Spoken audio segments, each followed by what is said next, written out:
अहिल्यानगर जिल्ह्यातील कोपरगाव तालुका पोलीस ठाण्याच्या हद्दीत पोलिसांनी कॉम्बिंग ऑपरेशन राबवत फरार आरोपी, बेकायदा हत्यार बाळगणारे तसेच अवैध दारू व जुगार अड्ड्यांवर कारवाई केली। या कारवाईत फरार आरोपींना ताब्यात घेण्यासह तलवार, अवैध दारू, जुगाराचे साहित्य व रोख रक्कम जप्त करण्यात आली।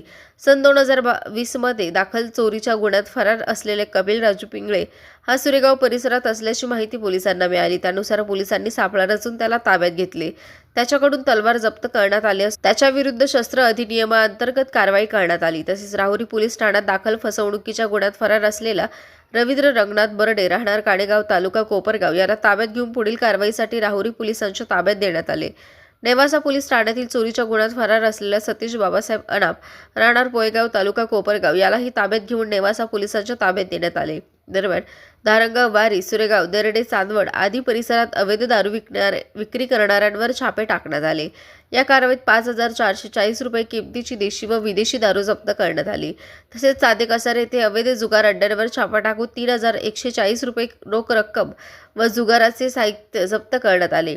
याशिवाय न्यायालयाच्या आदेशानुसार 19 वॉरंटीची बजावणी तर 37 समन्सची बजावणी करण्यात आली। ही कारवाई अहिल्यानगर पोलीस अधीक्षक मुवक्का सुदर्शन, अप्पर पोलीस अधीक्षक सोमनाथ वागचौरे यांच्या आदेशाने तसेच शिर्डी उपविभागीय पोलीस अधिकारी अमोल भारती व कोपरगाव तालुका पोलीस अधीक्षक संभाजी गायकवाड यांच्या मार्गदर्शनाखाली करण्यात आली। या पथकात पोलीस उपनिरीक्षक Kamalakar Chaudhari, police head constable Sachin Kudke, police Naik Raghu Karkhile, police constable Avinash Tamnar, Rashid Shaikh, Kisan Sanam, Sagar Shewale, Prakash Kundhare, Navnath Gunjar, Ramesh Zade आणि जयदीप गवारे यांचा सहभाग होता। कोपरगाव तालुका पोलिसांच्या या कॉम्बिंग ऑपरेशनमुळे फरार आरोपी तसेच अवैध धंदे करणाऱ्यांमध्ये खळबळ उडाली आहे। कोपरगाव एक्सप्रेस न्यूजसाठी सुनील ससाने, कोपरगाव।